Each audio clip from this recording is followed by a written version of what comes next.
किसान क्यों बांटेंगे पीछे? चोरी कर रखी है, डकैती डाल रखी है, जो पीछे हटेंगे अपना हक लेकर रहेंगे। देश बचाना है तो आंदोलन करना पड़ेगा, पूरे देश को आंदोलन में आना पड़ेगा। लड़ाई तो लड़ेंगे या नहीं लड़ेंगे, छोड़ेंगे नहीं। दिल्ली में आंदोलन नहीं, मैंने कहा किया, ये तो किसानों ने किया। वो किसान बैठे हैं 2 तारीख से यहाँ, सरकार उनकी ज़मीन छीन रही है, उनका घर छीन रही है, तो वो कहाँ जाएंगे? तो जब हम लोगों को पता चलता है, हम लोग भी आते हैं, किसान हैं, ये भी किसान है, हम भी किसान हैं, और किसान किसान का भाई होता है। तो जब एक भाई पे आँच आती है तो दूसरा भाई दौड़ के आता है। नहीं, पहले आप बोलते थे दिल्ली नहीं जाने देते, अब तो दिल्ली में ही किसान आंदोलन कर रहे हैं। जब दिल्ली का किसान है तो दिल्ली में करेगा या कलकत्ते में करेगा, बताओ? आप समर्थन देने आए हो? समर्थन नहीं, इनके साथ हैं। समर्थन क्या होता है? हम साथ खड़े हैं भाई, हर चीज में लड़ेंगे इनके साथ। जहां इनका पसीना गिरेगा वहां भारत के किसान का खून गिरेगा, क्योंकि हमें तो लड़ना है। समस्या क्या है? मैं समस्या क्या है? समस्या क्या है?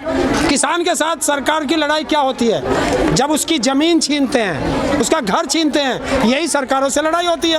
और केंद्र सरकार जो है यहाँ दिल्ली के अंदर इनकी जमीन छीन रही है, क्योंकि इनकी जमीन बहुत महंगी है।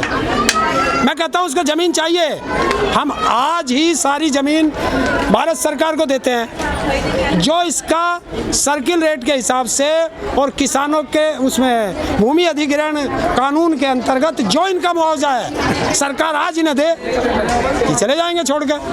पुनर्वास कौन करेगा इनका?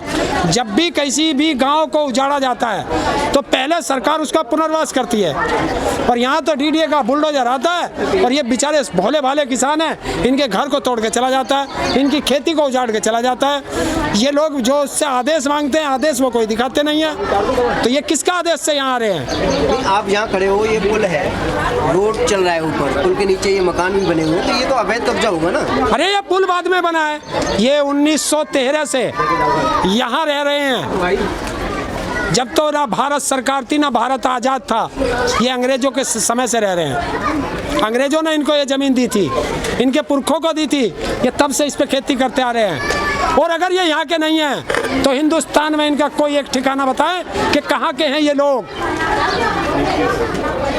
ये बांग्लादेशी ना, ये रोहिंग्या ना, ये अफगानिस्तान से ना आए, ये भारत के नागरिक हैं। और भारत का नागरिक इतनी जल्दी से अपनी ज़मीन नहीं देगा।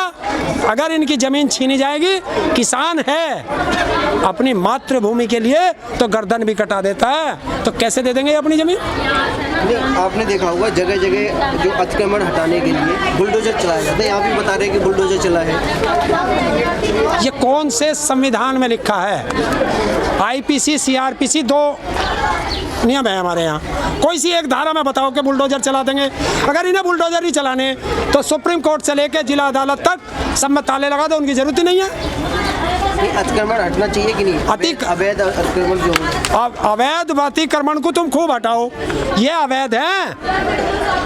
अगर ये अवैध है तो जमीन किसके बाप की है? फर्ज है इन पे। 1913 से ये अंग्रेजों को लगान देते आ रहे हैं, इनको तो पता भी नहीं होगा कि अंग्रेजों की मोहर कैसी होती है, वो सब इनके पास है।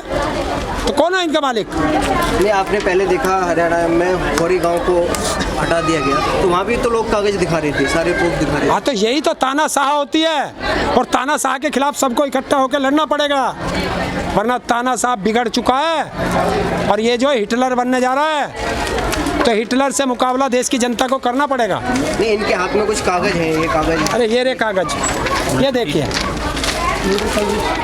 ये देखो हिंदी में, ये देखो उर्दू में है। बता भारत सरकार कौन सी उर्दू में लिखती थी? ये मोहर क्या भारत सरकार की मोहर है?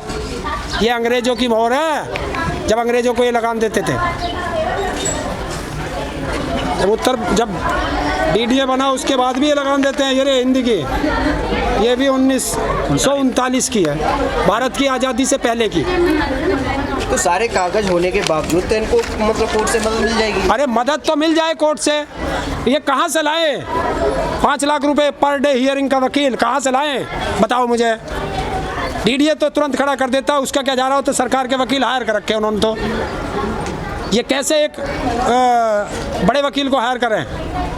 खेती इनकी नष्ट, घर इनके तोड़ दिए, झुग्गियों में रह रहे हैं, लैट्रिन इनके पास नहीं, पीने का पानी इनके पास नहीं, बिजली इनके पास नहीं, शिक्षा इनके पास नहीं, स्वास्थ्य इनके पास नहीं। एक ज़मीन बची है, इसे भी छोड़ दें। नहीं, जब ये रोड निकाला गया तब आंदोलन, अरे लठ मारे, ठाके बंद कर दें। बेचारे पढ़े लिखे हैं नहीं तो क्या करें ये लोग। तो अब इन्होंने एक रास्ता चुना है। अब ये कागज इकट्ठे कर रहे हैं सारे, इनका मुकदमा लड़ा जाएगा, सुप्रीम कोर्ट तक लड़ा जाएगा और इनको जीता जाएगा। पूरी कानूनी सहायता दी जाएगी इनको, चाहे कितने से बड़ा वकील करना पड़े, क्योंकि देश में ऐसे भी वकील हैं जो देश के बड़े बड़े वकील हैं लेकिन गरीबों का मुकदमा केवल 1 रुपए में लड़ते हैं, तो उनसे सहायता ली जाएगी। दिल्ली में आंदोलन चल रहा है किसानों का, लेकिन सरकार तब भी नहीं सुन रही है। अरे सरकार सुनती किसकी है? 13 महीने तक किसानों का आंदोलन चला। इन किसानों बात नहीं पहुंच रही है सरकार तक। अरे 13 महीने तक किसानों का चला, उनकी तो पहुंची थी, उन्हें तो लिखित में भी दिया था। फिर क्या कर रही सरकार? मुकर गई। लिखित में दे करके मुकर जाए जब सरकार, तो उसे क्या कहोगे? धोखेबाज, दगाबाज कहा जाता है उन्हें। नहीं, ऐसे माहौल कैसा बन रहा है कि सरकार से आपकी सारी बातें हो गई, फिर भी किसान जगह जगह आंदोलन कर रहे हैं। छत्तीसगढ़ में भी आंदोलन हो रहा है। तो जहाँ भी किसानों को परेशानी होगी वहीं आंदोलन होगा। देश में जिस व्यक्ति को परेशानी होगी वो आंदोलन ही करेगा, और क्या कर सकता है? सरकार के साथ बंदूक लेकर तो लड़ नहीं सकते। तो हम तो एक शांतिपूर्वक है, संवैधानिक अधिकार है हमारा आंदोलन करना, तो शांतिपूर्वक आंदोलन ही कर सकते हैं। अब ये शांतिपूर्वक आंदोलन कर रहे हैं, लोग आ रहे हैं, जिसको पता चलता है वो लोग आते हैं। ये किसानों के नेता हमारे चौधरी गजेंद्र सिंह जी, आज इनको भी पता चला, ये भी आए। तो ऐसे लोग आएंगे, ये बात आगे तक जाएगी, पहुँचेगी। जिसके जहाँ तक संबंध है, जिस सरकार में जिस अधिकारी तक संबंध है, वो वहाँ तक उनकी बात पहुँचाएगा।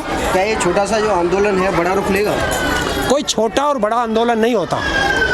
काफ़ी कम संख्या में लोग। देखिए, एक जब कहावत है कि अकेले चले थे लोग, जुड़ते चले गए, कारवां बनता चला गया। तो आज ये बैठे हैं, कल इनके साथ हम जुड़े हैं, आज ये जुड़े हैं, कल और जुड़ेगा, कारवां बनता चला जाएगा। लड़ाई तो लड़ेंगे या नहीं लड़ेंगे? छोड़ेंगे नहीं, अधूरी बीच में नहीं छोड़ता किसान। या तो किसान किसी से अड़जता नहीं है, और अड़जता है तो पार करके उतरता है। किस तरह की मदद करोगे आप उनकी? इनकी शारीरिक भी करेंगे, आर्थिक भी करेंगे, मानसिक भी करेंगे, जितनी हो सकती है। न्यायपालिका तक जाएंगे, सुप्रीम कोर्ट तक जाएंगे, हर मदद करेंगे इनकी, जो मदद होगी। जमीन छीनने नहीं देंगे सरकार को। आप कहाँ से आए हो? मैं दिल्ली से आया हूँ और आम आदमी पार्टी किसान सेल का मैं कोऑर्डिनेटर हूँ, काम कर रहा हूँ किसानों में। आज मैं पहली बार यहाँ आया हूँ और मुझे जानकारी हुई है इनकी समस्याओं के बारे में। मैं इसके बारे में कोई सकारात्मक निर्णय लूँगा और इनके हितों पे बात करूँगा शासन से। आम आदमी पार्टी साथ खड़ी है किसानों का? आम आदमी पार्टी किसानों के साथ हमेशा ही रही है, और ये जो मुद्दा आया है हो सकता है संज्ञान में ना हो, आज मेरे संज्ञान में पहली बार आया है, तो मैं इस विषय पर गंभीरता से आगे कार्रवाई करने की कोशिश करूँगा। राकेश टिकैत जी भी आएंगे क्या? राकेश टिकैत जी भी? वो किसानों के नेता, वो क्यों नहीं आएंगे? आएंगे जब उनकी ज़रूरत होगी, जब आएंगे। देखिए, जब लड़ाइयाँ शुरू होती हैं सारे हथियार एक साथ नहीं लेके चलते, जितने की ज़रूरत होगी उतने उतने चलते रहेंगे। जब तक हमसे काम चल रहा है हम चला रहे हैं, हमसे नहीं चलेगा हमारे से ऊपर वाले आएंगे, उनसे नहीं चलेगा उनसे ऊपर वाले आएंगे, उनसे नहीं चलेगा तो बाद में राकेश टिकैत जी भी आएंगे। क्यों नहीं आएंगे? वो भी तो किसानों के लिए लड़ रहे हैं। क्या लग रहा है आपको, एक बड़े आंदोलन की तरफ देश जा रहा है? जिस तरह से राकेश टिकैत जी जगह जगह जाके बोलते हैं कि आंदोलन करना पड़ेगा। अगर देश बचाना है तो आंदोलन करना पड़ेगा, पूरे देश को आंदोलन में आना पड़ेगा, वरना कुछ नहीं बचेगा। बार बार 4 लाख ट्रैक्टरों की धमकी। यार ट्रैक्टर हमारे हैं तो और काहे की धमकी दें? हमारे हेलीकॉप्टर तो है नहीं जो हम उसकी दें, हमारे पास राफेल तो है नहीं जो हम उसकी दें, हमारे पास तोप नहीं है, टैंक नहीं है, तो हमारे पास तो ट्रैक्टर है, तो हम तो अपने ट्रैक्टर से ही तो चलेंगे, और हमारा ट्रैक्टर ही टैंक है। ये बता दो सरकारों को।